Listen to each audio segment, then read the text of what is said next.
So this is my review of the Ozark Trail 10-foot by 12-foot wall tent or cabin tent, based on whatever term you're wanting to use.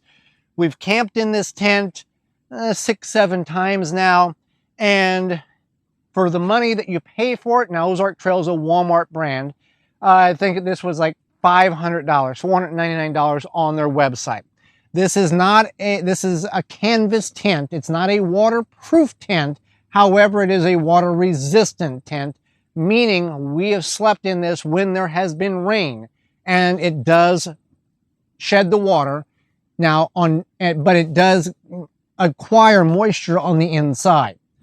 Dewy nights coming in the morning, you can wipe your hand and the moisture will come off. So keep that in mind. We got 3 windows and 2 eave vents at the top. These are 3/4 inch, ½ inch, 3/4 inch piping that snaps together very easily. One person can put this up in about 30 minutes if you're 20 minutes if you're experienced, 30 minutes if you're not, and probably 15 if you got 2 people working nonstop. This is suitable for a stove in here. At the bottom here, we've got it the floor. We've got our water system in here, but that's where a stove would go. It's got the rubber gasket here so it doesn't burn. And then this, you'll see here, the part of the tent roof folds out so you can put your stove jack in there. It's got these pockets on each side that you can hang stuff in, your keys, whatever the case is. What we do not exercise or utilize is in the corners here, there are Velcro straps that are supposed to tie to the tent. We don't utilize that because the most we've ever set this tent up for is a 2-night deal.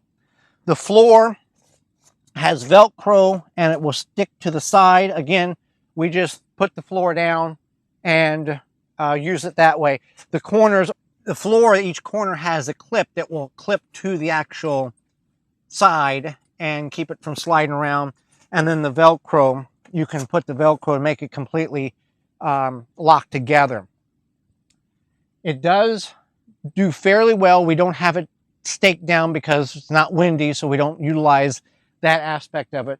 But 12-foot long by 10-foot wide. This is a queen size air mattress, frame cot, and it gives us plenty of room on both sides. You can get up and walk around. It's not a confined space.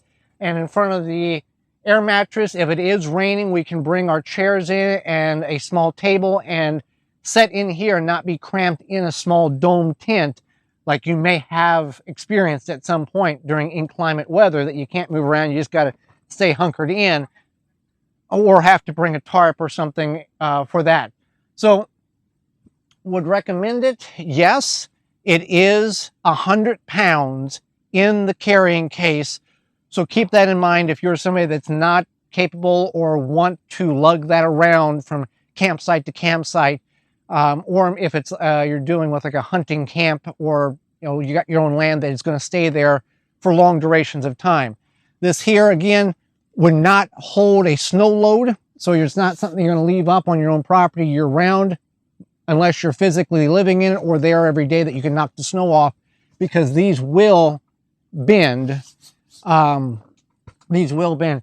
Speaking about bending and breaking a brace, on the corner here, we have these braces. And one thing that's nice about this tent, I'll show right here, is on the corners, they're reinforced with extra stitching, and along where that pole goes, there's more reinforcement there on the corners and on the front and back, not over the rafters in the center here. There is LED lights that you can string up and illuminate the inside. But the point I'm making is this here, this L brace bent. So instead of being, it bent like that when we were taking the tent down one time because it was off balance. There is an 800 number inside of the bag that gives you a warranty communication with somebody at a facility. Now, Ozark Trail, they manufacture them in several different parts of the country, and based on the number that's in there will take you to that warranty. So I bent one of those, called them up. They didn't ask how long I had the tent. They didn't ask it was my mistake. They just want to know where I purchased it from, and within a week I had the replacement part. So I don't know if your mileage may vary based on your situation on that, but the instructions are sewn to the inside of the bag that this all comes in. So here's the instructions sewn to the inside of the bag, and there's an 800 number, and that's what you would call. They come with a number of stakes, tie downs. The bag here is for all the metal pieces, and then the canvas part folds up and goes in here, and you would never think that it would fit back in the bag after you've got it from the manufacturer, but the bag has extra material that you unzip, and it does fit in there every time. So would recommend it, yes, but it is a little additional extra work getting it to your campsite and the weight of it, but it's well worth being able to walk around inside of it and do your normal camping routine without being in a dome tent. It also has two doors that fold down. You unsnap them and it drops down, and there's zippers, or you can have the netting and allow ventilation to go through. So that's a nice feature that comes with it. Comes with the screen, and it can be held back or it can be dropped down. So you've got essentially two doors, and you can keep them open or closed anytime.